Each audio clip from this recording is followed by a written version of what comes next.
I want to apologize to anyone from Texas A&M who saw my seminar because you've seen these results before. But so this is work with my PhD student, Carolus Awad, and it's a cooperative agreement with Mariah MK and Abby Okrent at USDA. And so demand for ultra-processed food in the U.S. And so as we've been talking about today,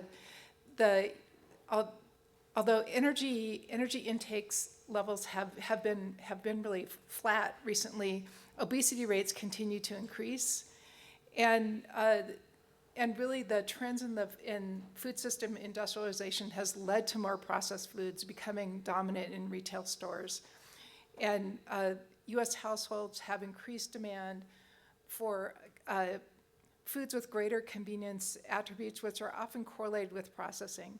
And we have a study that Americans have consumed 58% of their calories from ultra-processed food. That seems so high to me. So we see RFK Jr. has really elevated the discussion or brought this to the top of everyone's mind. So why is the American diet so deadly? We're all eating ultra-processed food. And another interesting thing is that I was thinking about, seen a lot of discussion about, is ultra-processed food addictive? And this has been a topic. I feel like it's not really settled science yet, but this recent paper estimates that the global prevalence of ultra-processed food addiction is at 14% of adults and 15% of youth. So it might even be increasing in prevalence. And so as someone who looks at things sort of from an industrial organization point of view, I was thinking, well, if ultra-processed foods are addictive, how would it affect firms' pricing strategies? Would you want to underprice to children, for example, and get them as your lifelong consumers? So, some interesting questions to consider.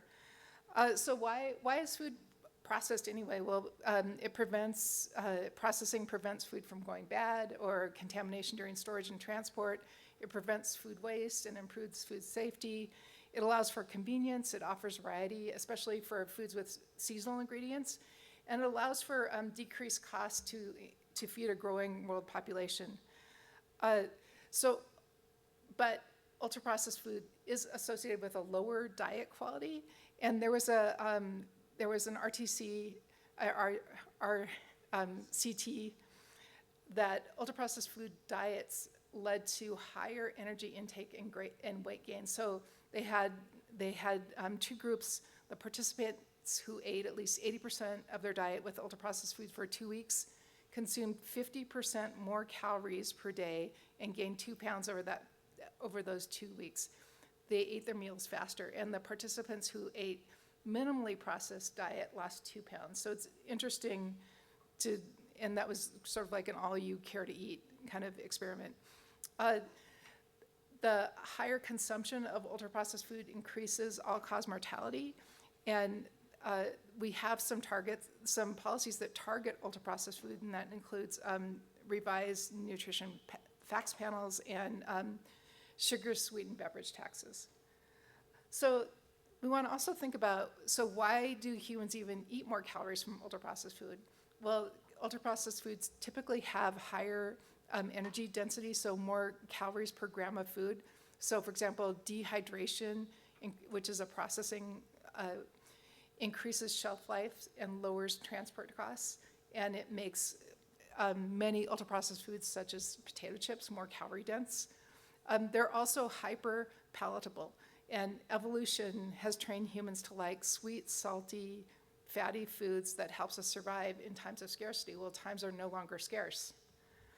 And so the research objective of this study was to think about what is the price elasticity of ultra-processed food demand, and does the elasticity change with the age of children? So thinking about if firms are underpricing to children, or if they might have that incentive to do so. So we use Circana data, formerly IRI, household level scanner data, and it targets to match the population demographics such as household size, age, income, ethnicity, race, and gender. And so we use this NOVA food classification system. And so this is sort of interesting. It classifies foods into four different bins.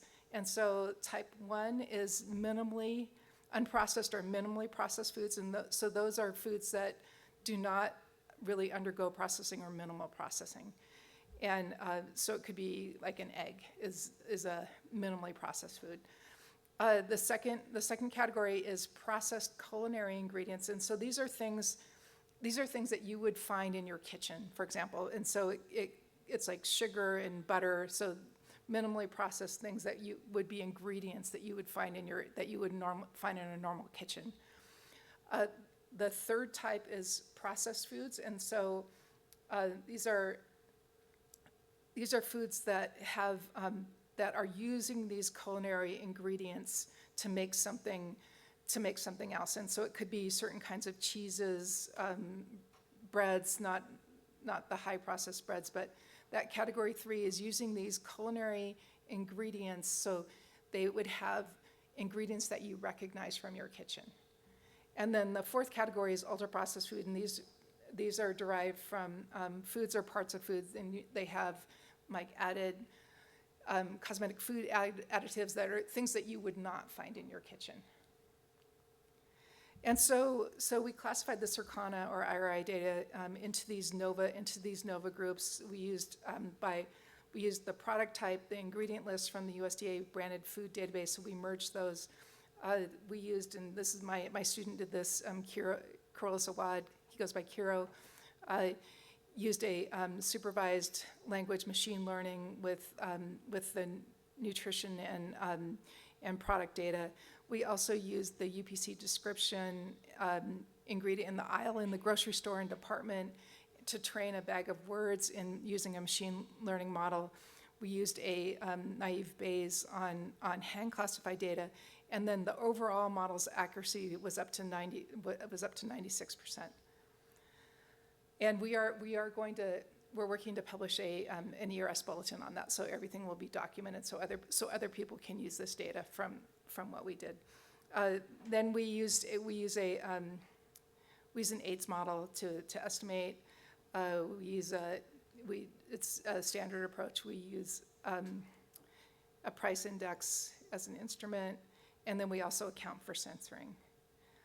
So these are estimates from our demand model, but the important thing I want to talk about is the price elasticities. And so 1, 2, 3, and 4 go to those different categories, where 4 is ultra processed, 1 is minimally processed. And so in this first table, I have the compensated own price elasticities highlighted, and we see that ultra processed food is the most inelastic. And and then we see, and then this is also super interesting that it also has the highest cross price elasticities with the other food products. So you can think about it in times of inflation, in food inflation, where the price of food is going up, people are not adjusting their quantities of ultra-processed food as much, and they're substituting from other food products that are going up. So it's sort of like a double bad problem with ultra-processed food and inflation. And then